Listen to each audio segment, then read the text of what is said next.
What if the Aztecs defeated the Spanish? If, on a spring morning in 1521, Hernán Cortés had stood on the causeways of Tenochtitlan, not as the conqueror, but as the vanquished, would the maps of our world look the same? Or would the Americas still be a land defined not by European borders, but by the soaring temples and disciplined armies of an empire born in the high valleys of Mexico?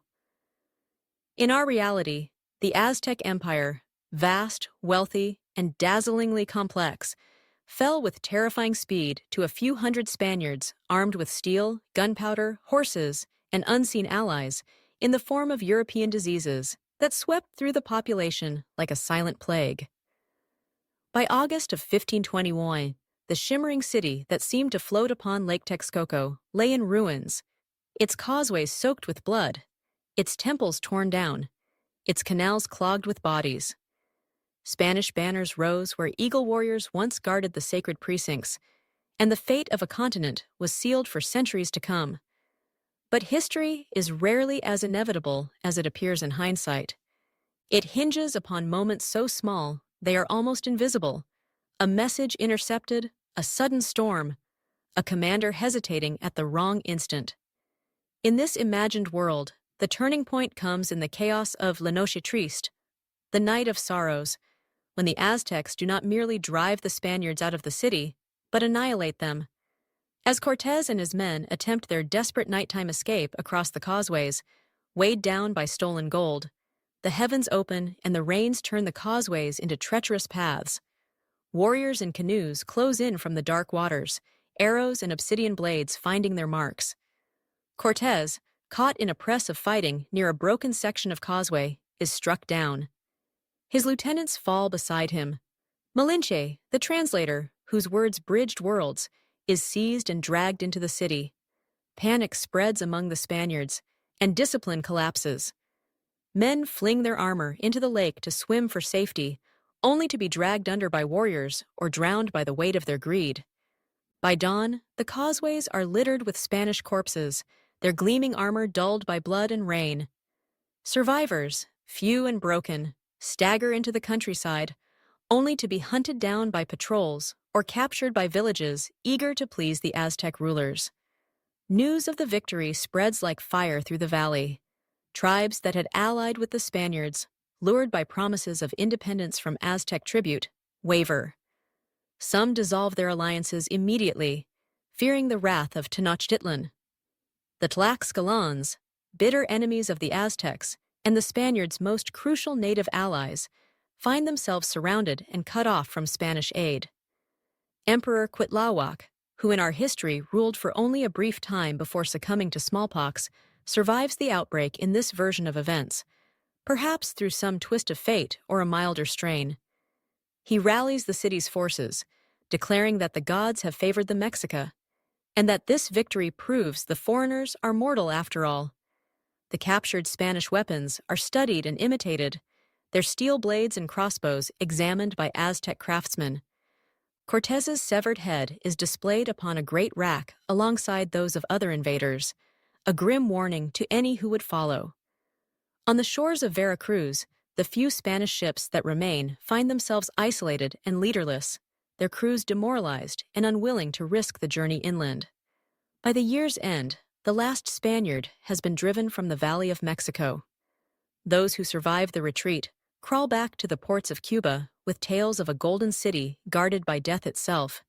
And in Spain, Emperor Charles V listens with disbelief and anger. He vows revenge, but the Atlantic is wide.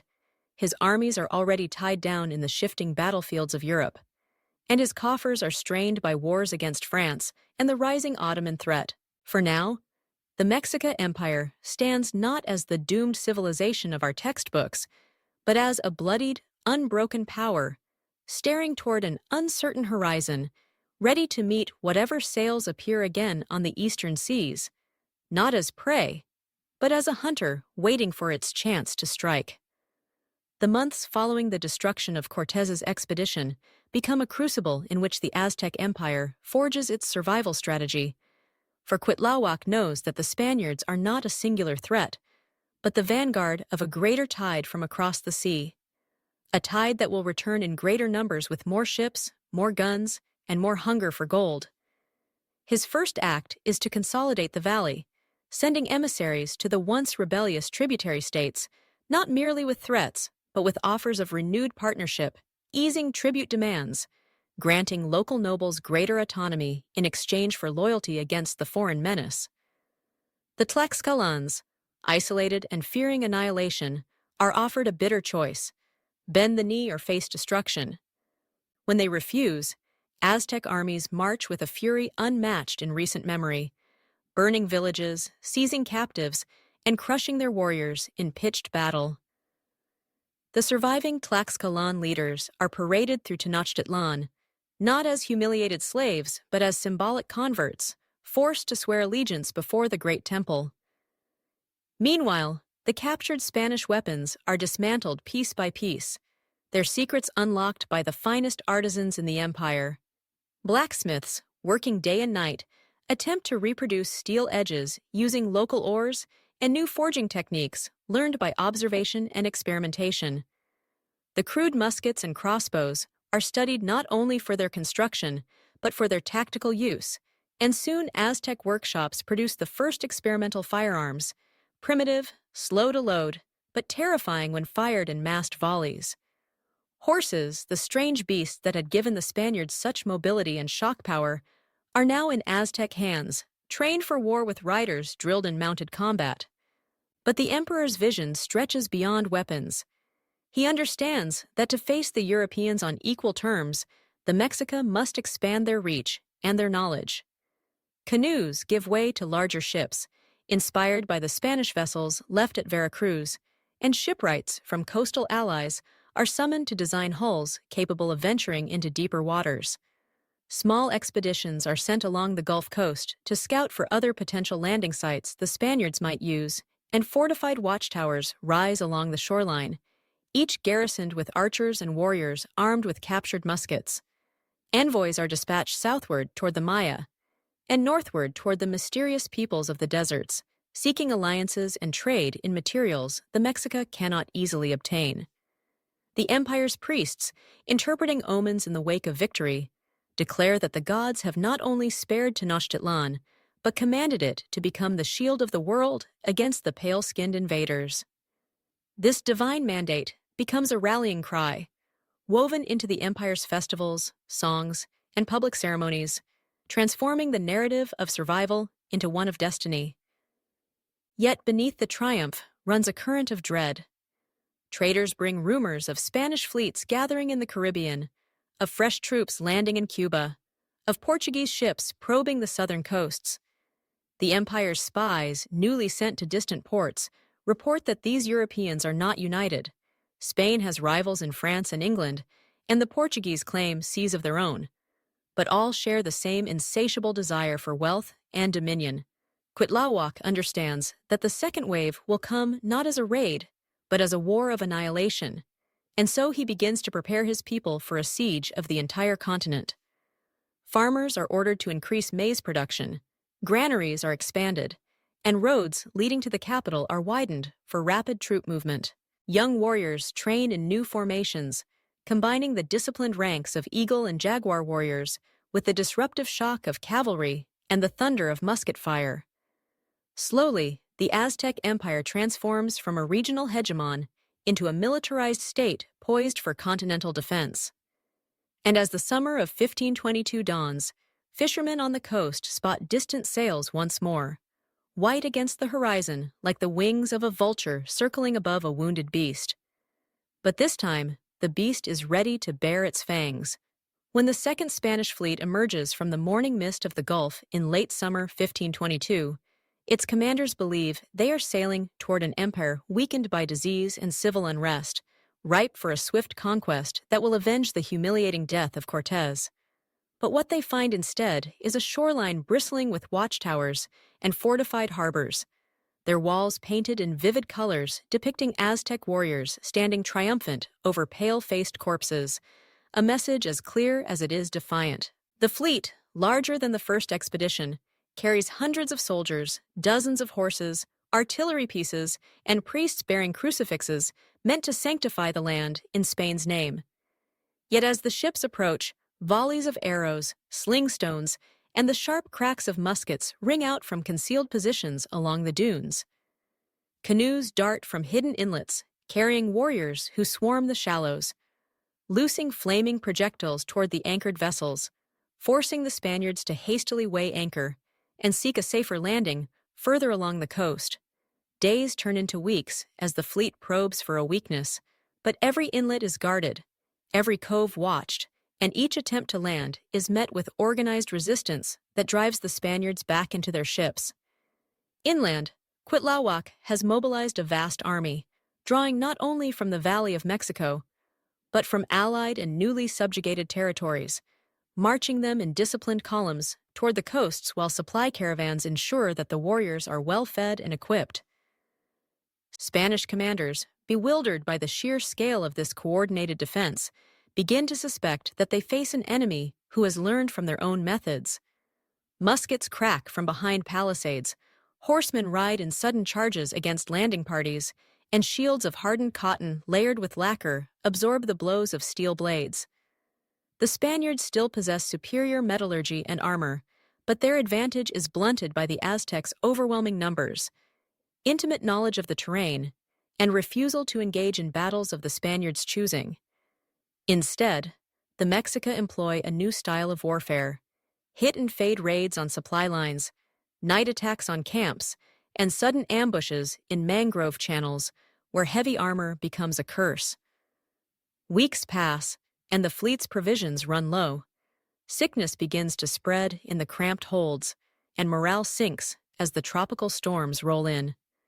In desperation, the Spaniards attempt a bold strike, landing under the cover of darkness with their best troops to seize a coastal town they believe to be lightly defended.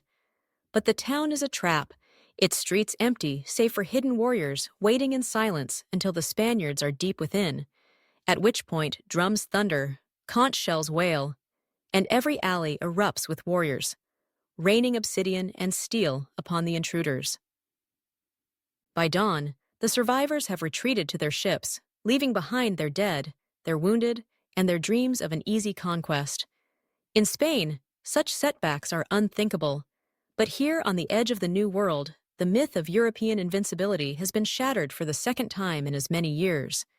Still, Cuitlahuac knows this victory is only a reprieve. The Spaniards are wounded, not destroyed, and their empire across the sea is vast and relentless. Yet among his people, the psychological tide has turned. The pale-skinned gods are no gods at all, but men who can be killed, beaten, and sent fleeing into the horizon. In the markets of Tenochtitlan, artisans now sell miniature steel blades, modeled after captured Spanish swords. Children play games of chasing and capturing the Spaniard, and the priests declare that Huitzilopochtli himself has chosen the Mexica to be the guardians of the world against this foreign plague. And far out at sea, the battered Spanish fleet limps toward Cuba, its commanders already dreading the wrath of Charles V, while in the council chambers of Tenochtitlan, plans begin to form not merely for defense, but for a great voyage eastward, toward the lands from which these invaders came, to carry the war across the ocean before the ocean carries more war to them. In the months after the repulse of the Second Spanish invasion, Tenochtitlan becomes a city transformed, its markets buzzing not only with the trade of maize, cacao, and jade, but with the clang of hammers and the hiss of molten metal as workshops across the empire pour their efforts into a singular, unprecedented goal: the construction of ships capable of crossing the great ocean itself. Cuitlahuac convenes his council of nobles, warriors, and artisans, declaring that the Mexica will no longer wait for the enemy to come, but will carry the war to the lands from which these pale-skinned predators sail. The surviving Spanish vessels left stranded or captured on the coast are hauled into dry docks, their hulls measured, their keels studied, and every plank, nail, and rope examined by shipwrights drawn from coastal allies and distant Mayan ports. Portuguese deserters, seized from a merchant vessel that wandered too close to Aztec patrols, are offered their lives in exchange for teaching navigation by the stars, the reading of currents, and the construction of deep-hulled caravels. In the great plazas, young warriors volunteer for this new perilous calling, knowing they may never see the shores of their homeland again, but drawn by the glory of striking at the heart of the enemy's world. Workshops begin forging not only weapons, but nails, anchors, and iron fittings, while forests along the coast are marked for selective harvesting of the strongest timbers, their trunks hauled by teams of laborers along newly built roads to shipyards. Sailcloth, once a rare commodity, is woven in massive bolts, dyed with brilliant colors, and embroidered with symbols of the sun and the war god, so that even at sea, the Mexica fleet will carry the presence of its gods into battle. Yet this is not merely a project of wood and iron, it is a project of the mind. Cuitlahuac orders the creation of a corps of navigators, trained not only in the inherited knowledge of coastal pilots, but in the newly acquired European methods of latitude calculation and compass use, integrating these with the Aztec mastery of seasonal winds and ocean swells, learned from generations of fishermen. Every captured European map is studied, copied, and debated, until the outlines of distant lands, Cuba, Hispaniola, even the shadowy coasts of Iberia, become as familiar to the Aztec leadership as the shores of Lake Texcoco. Diplomats are sent deep into Central America, offering alliance or vassalage to coastal cities that can supply shipwrights, sailors, or resources, and in return, promising protection against European raids. Slowly, a vision begins to take form, a coalition of native peoples united under Mexico leadership, launching a fleet into the Atlantic, not simply as an act of vengeance, but as a statement that the New World is no passive prize for Old World empires. Still, the enormity of the task weighs heavily. Storms wreck early prototypes, and more than one vessel vanishes into the horizon, never to return, a stark reminder of the ocean's vastness and the risks that lie beyond sight. Yet with each failure, the designs improve. Hulls are made stronger, rigging more efficient, storage for water and food more carefully planned. By 1525, the first squadron of fully functional ocean-going ships lies anchored in the Gulf, their prows carved in the shapes of eagles and serpents, their decks lined with warriors carrying both traditional obsidian-edged weapons and steel swords taken from Spanish dead. From the shore, the sight is like nothing the Americas have ever known. A navy born of two worlds, blending indigenous ingenuity with the stolen secrets of Europe, ready to challenge the very power that once seemed destined to conquer them. And as the drums of Tenochtitlan thunder in celebration, Cuitlahuac steps aboard the flagship, not merely as Emperor of the Mexica, but as the architect of a war that will carry the fate of his people far beyond the edge of any map they have ever drawn. When the Aztec fleet finally sets sail in the spring of 1526, the entire city of Tenochtitlan gathers along the lake's edge to witness a sight that no generation before them could have imagined.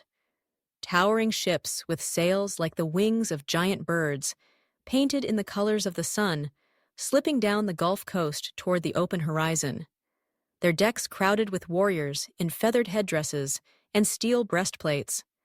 Priests chanting invocations to the war god Huitzilopochtli, and navigators scanning the skies for the signs of favorable winds. The departure is not a hurried flight, but a ceremonial act, a declaration to the gods and to the world that the Mexican now claim the seas as their own. Each ship carries weeks of provisions, maize, dried fish, salted meat, cacao, and casks of water, along with weapons, armor, and gifts intended for potential allies or to intimidate potential foes.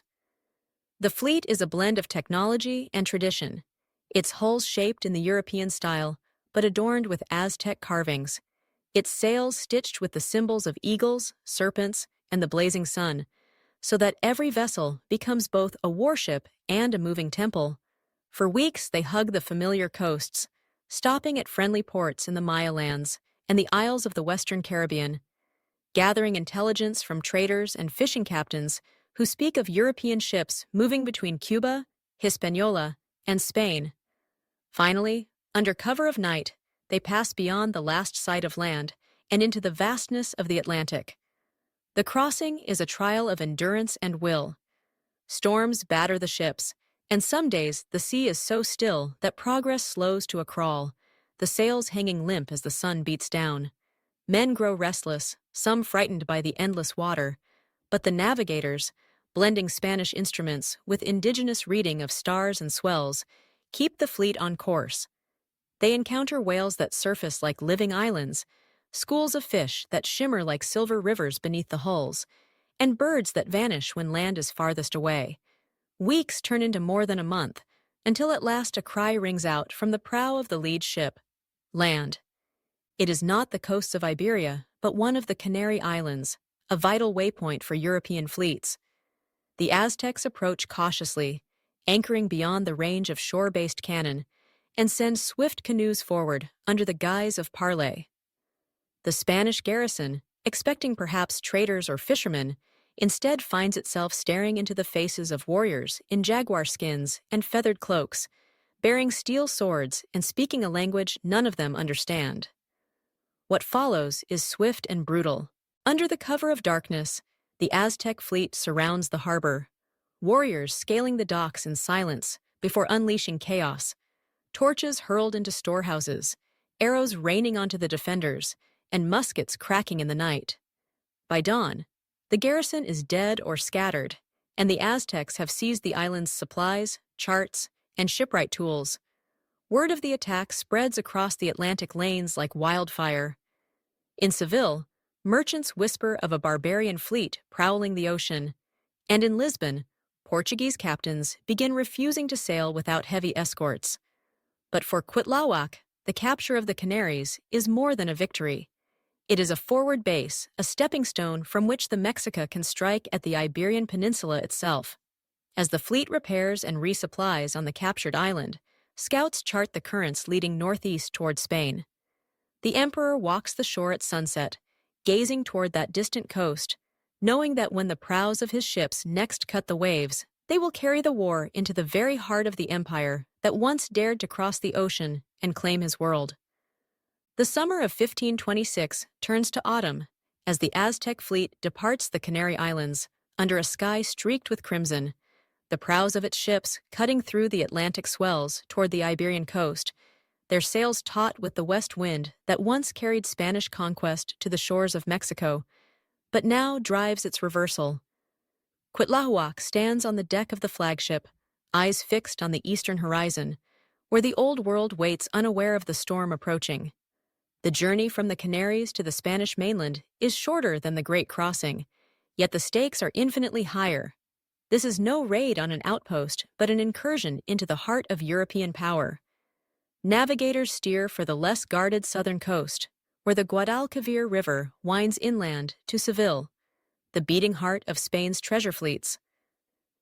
At dawn on the fourth day, a thin line of land appears, and soon the fleet can see the whitewashed walls and towers of coastal towns glinting in the sunlight. Instead of announcing their presence, the Mexica approach under the cover of early morning mist, slipping past fishing boats whose crews gape in shock at the sight of these strange, painted ships adorned with eagle and serpent motifs. The first target is Cadiz, a bustling port where warehouses overflow with goods from across the empire. The Aztecs strike before the garrison can organize, warriors leaping from their ships with obsidian-edged clubs in one hand and steel swords in the other, their war cries echoing against the stone quays. The defenders, expecting pirates or Moorish raiders, are unprepared for the disciplined formations and coordinated musket volleys that tear through their ranks.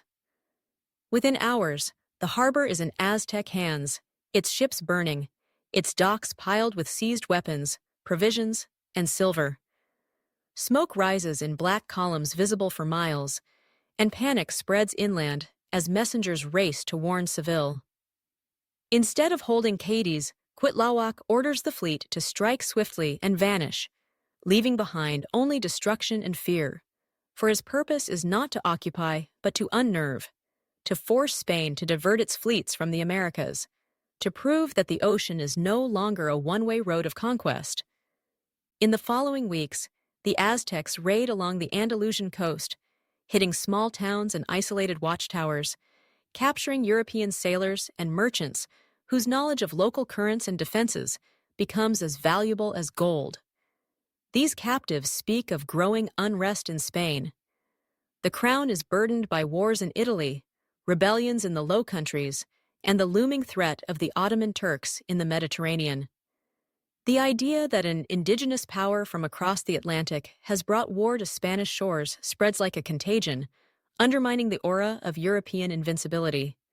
Meanwhile, in the courts of France and England, ambassadors whisper of this Mexica fleet, and some monarchs begin to wonder whether an alliance with these fierce warriors could weaken their Spanish rival. Cuitlahuac, ever the strategist, senses an opportunity. He sends envoys, fluent in Spanish thanks to captured interpreters, to approach French coastal towns under truce, offering trade in cacao, precious stones, and exotic feathers in exchange for safe harbor and information. In the taverns of Brittany and the docks of La Rochelle, tales of golden cities and fearsome jaguar warriors spread, mingling with the smell of salt and tar. By the onset of winter, the Aztec fleet retreats once more to the Canary Islands, laden not only with plunder, but with charts, intelligence, and the knowledge that Spain's coasts are far more vulnerable than its rulers would ever admit. Standing on the windswept cliffs of the Canaries, Cuitlahuac gazes west toward his homeland, knowing that the raids have bought time for the Mexica Empire to grow stronger, but also east again, toward Europe, where the seeds of a far greater campaign have just been planted. The winter of 1526 to 1527 finds the Aztec fleet anchored securely in the sheltered bays of the Canary Islands, its hulls repaired, its warriors rested, and its leadership engaged in a new kind of campaign. Not of steel and fire, but of whispers, handshakes, and secret promises. From the holds of the flagship emerge envoys dressed in fine cloaks woven with gold thread, bearing gifts that dazzle the eyes of any European courtier. Cacao in blocks so rich it melts on the tongue, emeralds and obsidian carved into forms of gods no European has seen, feathered capes shimmering like captured rainbows. These treasures make their way into the hands of French merchants and Breton captains, who have slipped quietly into the harbor under false flags. Drawn by rumors of a people from across the ocean who can strike at Spain and live to tell the tale. Cuitlahuac, understanding that Spain's strength lies not only in its armies, but in its control of trade and alliances, begins weaving a counterweb. In smoky backrooms of coastal taverns in La Rochelle and Nantes, Aztec emissaries meet with agents of Francis I of France, who listens with growing intrigue to reports that Spain's colonial prey can not only resist but retaliate. The French king, eager to undermine his Habsburg rival, Charles V, authorizes the discreet sale of European cannons and powder to the Mexica in exchange for silver, cacao, and the promise of future cooperation. In England, Henry VIII's court hears similar whispers, though the cautious English send only observers for now, wary of provoking outright war with Spain before they are ready. Yet the mere possibility of these alliances sets alarm bells ringing in Seville and Madrid, forcing the Spanish crown to divert ships from the Indies to patrol home waters, stretching their resources thinner still. Meanwhile, the Aztec fleet uses the lull in hostilities to train in new tactics, drilling with European artillery mounted on their decks, learning the rhythm of naval broadsides, and combining it with their own swift boarding maneuvers. The warriors adapt quickly, using smaller, faster vessels to harass and flank larger enemy ships, then swarming them before they can reload their guns. On land, the garrison in the Canaries expands fortifications, turning the islands into a bastion that can withstand a siege, supplied by regular convoys from the New World. Cuitlahuac also orders the capture of more European sailors, treating them well enough to encourage defections. Some of these men, driven by debt, exile, or ambition, pledge loyalty to the Mexica cause, bringing with them knowledge of European shipbuilding, siegecraft, and court politics. Slowly, the Mexica court begins to envision a future where alliances in Europe are not merely tools for harassment, but levers to tip the balance of entire wars. By early spring of 1527, emissaries return from France with word that Francis I may be willing to host a formal delegation from Tenochtitlan, an event that would stun Europe and humiliate Spain. Cuitlahuac seized the opportunity not just for prestige, but for strategy. If the Mexica can secure open cooperation from a European rival, they can create a triangle of power spanning 2 continents and 2 oceans, one that could challenge the Habsburg grip on the world. As preparations for this unprecedented voyage to France begin, the emperor walks the decks of his flagship under the starlit Atlantic sky, his mind racing with possibilities. The war that began as a desperate defense of his homeland is evolving into something far greater, a contest for supremacy over the very forces that once threatened to erase his people from history. And somewhere deep within, Cuitlahuac senses that the next move will not be decided on the battlefield alone, but in the gilded halls of kings who have never imagined that a ruler from the far side of the ocean might walk through their doors as an equal. In the summer of 1527, a sight never before witnessed on European shores unfolds in the port of La Rochelle.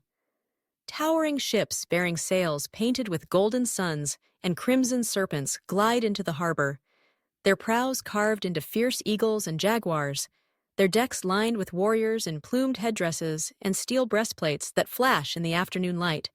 And at the center of this living tableau, the banner of the Mexica Empire ripples in the sea breeze. Crowds gather on the docks, murmuring in disbelief, for they had heard whispers of these people from across the ocean.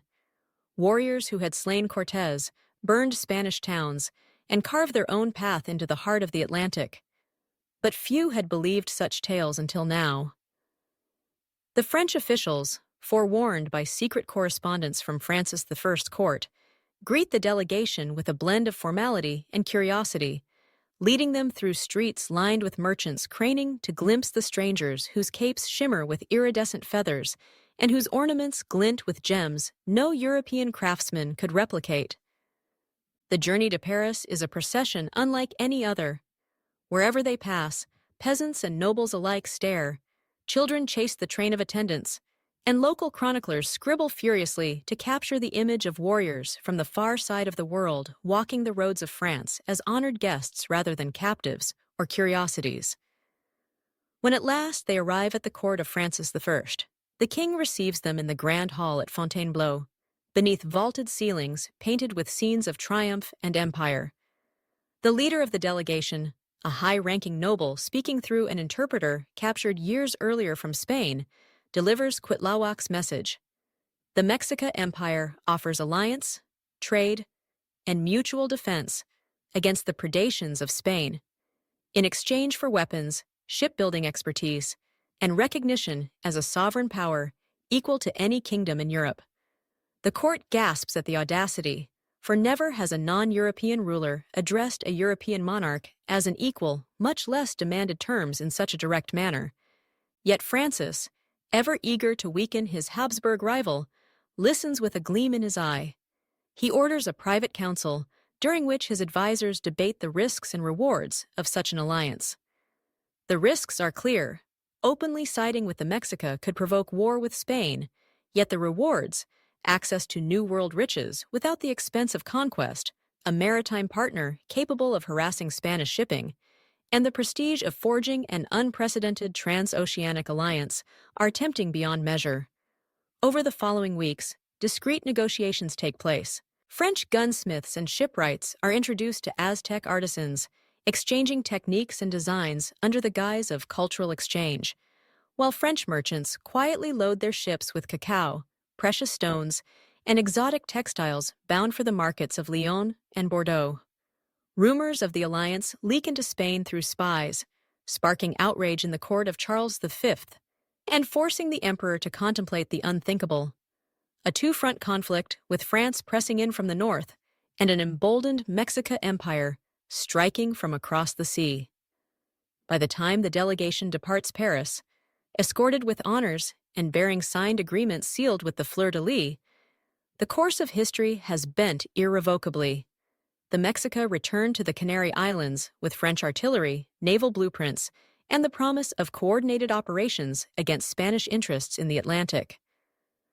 Standing on the deck of the flagship as the French coast fades into the mist, the delegation's leader thinks of Cuitlahuac in Tenochtitlan, and how a war that began with desperate defense on the causeways of Lake Texcoco has now reached the gilded halls of European kings. For the first time, the Mexica are not merely surviving the storm, they are steering it. By the spring of 1528, the Franco-Aztec alliance, still a whisper to most of Europe, but a thunderclap to those who understand its meaning, moves from parchment to action, unleashing a campaign that will shake the Atlantic world to its core. French frigates and Aztec warships rendezvous in secret off the coast of Brittany, their decks alive with a babble of languages, Nahuatl, Breton, Basque, and the French of Norman captains, each crew learning to trust the other under the banner of mutual hatred for Spain. The plan, meticulously crafted by Cuitlahuac's war council and French naval strategists, calls for a series of coordinated strikes against Spanish shipping lanes and colonial ports, designed not merely to seize goods, but to choke the lifeline between Spain and its New World possessions. The first blow falls in the Caribbean, where an Aztec squadron, armed with French cannons and manned by seasoned warriors, intercepts a treasure fleet bound from Havana to Seville. Under the black of a moonless night, they descend upon the galleons like jaguars from the shadows, their smaller, faster ships darting in and out of cannon range before boarding in a frenzy of steel and obsidian. By dawn, 2 treasure ships have been captured intact, their holds heavy with silver, gold, and spices, while the rest lie smoldering on the water, their destruction sending ripples of panic across the Spanish colonial administration.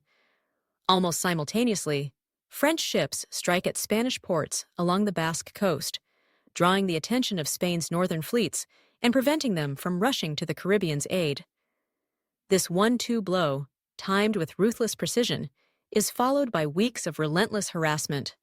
Aztec raiders slipping into the Gulf of Mexico to ambush merchant convoys, French privateers targeting supply ships bound for Spanish garrisons in Italy. The coordination is unlike anything Spain has faced before, a transoceanic war in which its enemies move as if guided by a single mind. In Seville, merchants close their counting houses in fear, while in Madrid, Charles V fumes at reports that his colonial revenues have plummeted, his fleets scattered, and his rivals emboldened. For the Mexica, the spoils of these raids are more than wealth. They are proof that the balance of power can be tipped, that the empire across the sea can bleed. In Tenochtitlan, markets overflow with captured goods, fine European fabrics, barrels of wine, and steel tools that artisans quickly study and replicate. Warriors who once fought with obsidian clubs now drill with pikes and arquebuses, their ranks swelling with young men eager to join the next voyage.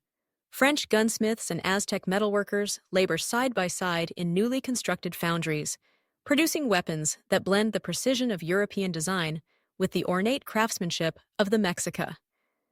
Yet even as victories mount, Cuitlahuac knows that Spain's pride and power will not allow these blows to go unanswered. Scouts in the Canary Islands report sightings of a vast Spanish armada assembling in Cadiz, its purpose unmistakable: to crush the Aztec fleet, retake the islands, and restore Spain's uncontested dominance over the Atlantic. The emperor gathers his captains in council beneath the stars, the salt wind carrying the scent of the ocean that has become both his empire's shield and its bridge to glory. This, he tells them, will be the true test. Not a raid, not a skirmish, but a battle to decide who commands the waters between the old world and the new. And as the night deepens, the drums of the Mexica fleet echo across the harbor, each beat a promise that the war is far from over. In the late summer of 1528, the waters off the Canary Islands darken with the looming shadow of the greatest armada Spain has ever assembled for an Atlantic campaign. A vast forest of masts stretching across the horizon, sails billowing like the wings of 1,000 white vultures, each ship bristling with cannon and manned by hardened veterans drawn from wars in Italy, the Mediterranean, and the Low Countries. Their orders clear and uncompromising: annihilate the Aztec fleet, retake the islands, and deliver the head of Cuitlahuac to Madrid as a warning to any who might challenge the dominion of Spain. In the harbors of Tenerife and Gran Canaria, the Mexica fleet waits, its hulls freshly tarred, its decks lined with warriors whose armor glints with both gold and steel, their faces painted with jaguar spots and eagle feathers streaming in the wind. At their side, French captains confer with Aztec admirals, plotting a defense that will turn the narrow straits and treacherous currents of the islands into a gauntlet of death. As dawn breaks on the day of battle, the wind shifts in favor of the defenders, carrying the thick scent of salt and powder. The first Spanish wave advances in tight formation, their galleons unleashing broadsides that shake the air with thunder, but the Mexica, having studied these tactics, hold their ground, drawing the enemy deeper into the channel where concealed batteries on the cliffs above open fire, hurling iron and stone into the crowded decks. Aztec war canoes, dwarfed by the towering Spanish hulls, dart in to rake their sides with flaming arrows and quick musket volleys before slipping away into hidden coves. French frigates, faster and more maneuverable, cut across the flanks of the Spanish formation, delivering devastating fire into their rigging, while Mexica boarding parties, their obsidian-edged blades now supplemented with steel pikes, swarm onto isolated vessels, turning the decks into scenes of close-quarters slaughter. Hours stretch into a day, and the sea becomes a graveyard of splintered masts and drifting bodies, gulls circling overhead as cannon smoke mingles with the cries of the wounded. By sunset, the Spanish Armada, battered and burning, begins to break, some ships fleeing westward into open water, others striking their colors in surrender. Cuitlahuac, standing on the quarterdeck of his flagship, watches the enemy retreat with the calm of a man who knows he has reshaped the world in ways no prophecy could have foretold. The victory is not without cost. Dozens of Aztec and French ships lie at the bottom of the harbor, and thousands of warriors will never return home, but the strategic blow is decisive. The Canary Islands remain in Mexican hands, now fortified more heavily than ever, and Spain's aura of invincibility is shattered yet again, this time before the eyes of the entire Atlantic world. Word of the battle spreads to the courts of Europe like a shockwave. In France, toasts are raised to the alliance. In England, the king wonders aloud if it is time to make his own overtures. And in the distant Ottoman capital of Constantinople, envoys report with interest on this strange power from the far west that has humbled one of Christendom's mightiest kingdoms.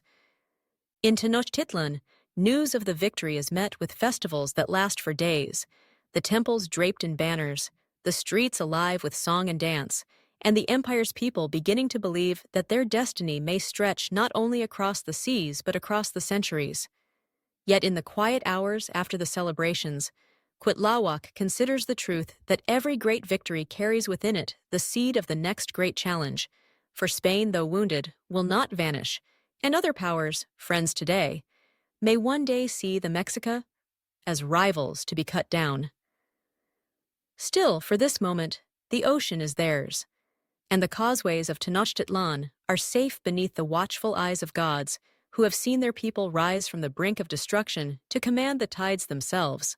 The year 1529 dawns with the Mexica Empire at the height of its newfound power, its banners flying not only over the causeways of Tenochtitlan, but from the battlements of the Canary Islands, its fleets patrolling the Atlantic like wolves guarding a vast and contested hunting ground. Yet Cuitlahuac knows that victory on the sea is only the first step toward shaping a world where the Mexica are not merely survivors of conquest, but architects of a new global order. From the safety of their fortified island stronghold, envoys travel in swift, well-armed ships to the courts of France, England, and even the distant Netherlands, carrying letters sealed with the emperor's personal glyph, offering trade and mutual defense to any who would oppose Spain's dominance.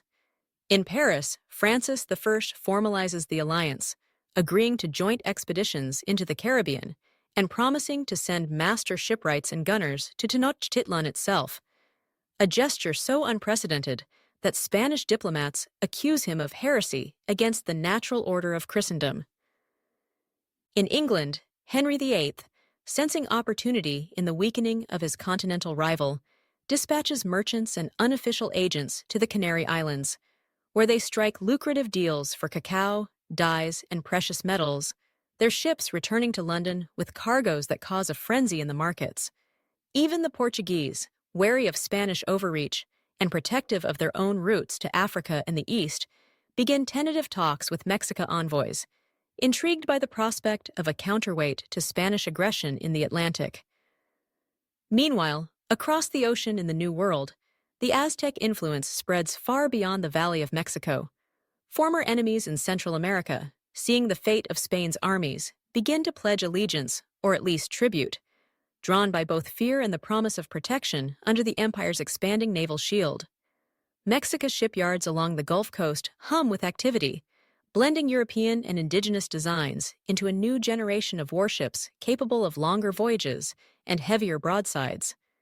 Artisans experiment with new alloys for weapons, blending European steel with locally sourced metals to create blades of exceptional resilience, while gunners perfect the art of coordinated cannon fire at sea. The cultural exchange is equally profound. French and Breton sailors learn the discipline and ceremonial order of Mexico warfare, while Aztec warriors adopt elements of European armor and siegecraft, producing a hybrid style of combat that is unlike anything seen on either continent. Yet with expansion comes complexity.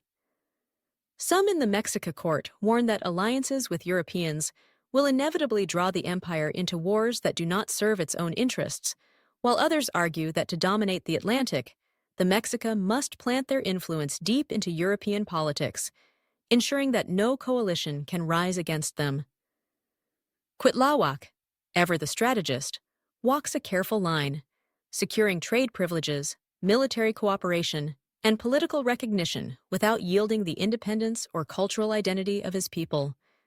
Still, he knows that the Spanish crown, though bloodied, remains a formidable foe, and that Charles V will not rest until the Mexica are either destroyed or brought under European control.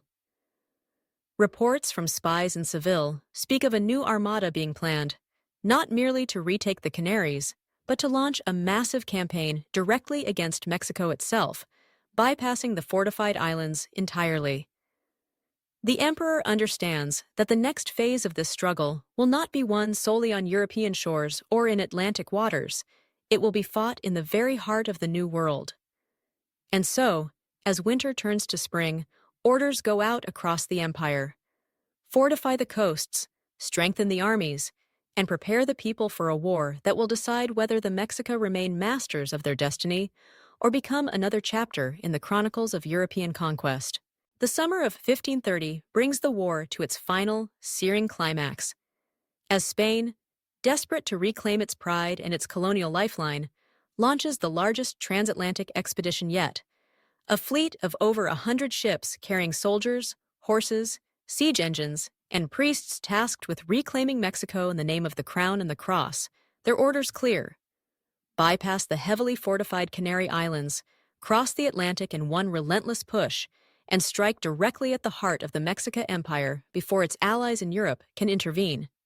But Cuitlahuac, forewarned by a network of spies and sympathetic traders, has prepared for this very moment. Along the Gulf Coast, a chain of fortified ports bristling with artillery waits like clenched fists, their guns calibrated to fire on any ship that dares approach. Inland, roads have been widened and reinforced to move troops swiftly, granaries overflow with stores, and every able-bodied man in the empire has been drilled for battle. When the Spanish fleet finally appears off the coast near Veracruz, they are met not by the scattered defenders of a fractured people, as in the first invasion, but by a united army of tens of thousands, their ranks a living wall of shields, pikes, muskets, and mounted cavalry trained in both the European and Mexica style of war. The battle that follows rages for days, the sea and shore echoing with the roar of cannon and the clash of steel on steel, smoke shrouding the sun until the sky turns a choking gray. Spanish galleons, forced into shallow waters, run aground and become easy prey for boarding parties. Those that land troops find themselves hemmed in by relentless waves of warriors striking from every direction, their formations broken by cavalry charges and sudden flanking maneuvers. By the third day, the invasion collapses into chaos, ships burning in the harbor, soldiers fleeing into the jungle only to be hunted down, and Spanish banners trampled into the mud. The survivors who escape back to their ships carry with them not the spoils of conquest, but the bitter truth that the Mexica cannot be broken. In the months that follow, the balance of power across the Atlantic shifts irrevocably. France and England, emboldened by Spain's defeat, move openly to court the Mexica, seeking trade and military pacts, while other European powers begin to imagine a world where the New World is not a colony, but an equal on the stage of global politics. In Tenochtitlan, Cuitlahuac presides over celebrations that last for weeks, the temples adorned with banners of gold and crimson, the streets alive with dancers, musicians, and the scent of roasting maize and cacao. Yet the emperor remains measured in his triumph, for he understands that the ocean is still a frontier of both opportunity and danger, and that alliances forged in the heat of war can cool into rivalries in the peace that follows. Still, as he stands atop the Templo Mayor, looking out over the city that has risen from the ashes of invasion to command the respect of kings and ocean away, Cuitlahuac knows that his people have achieved what once seemed impossible. They have rewritten the fate that history had prepared for them. In this world, the Aztec Empire is not a fallen civilization studied in dusty chronicles, but a living, breathing power shaping the destiny of nations. And so we are left to ask, if such a reversal of fortune had truly occurred, if the Mexica had met the tide of European conquest and turned it back across the sea, would the maps we know, the languages we speak, the empires we remember be the same? Would you want to live in a world where the heart of global power beat in Tenochtitlan instead of Madrid or London? Tell me, if this had been our history, would you call it a better world or merely a different one? Share your thoughts, your visions, and your doubts, for in the realm of what if, the story is never truly over. It waits for the next voice to shape it.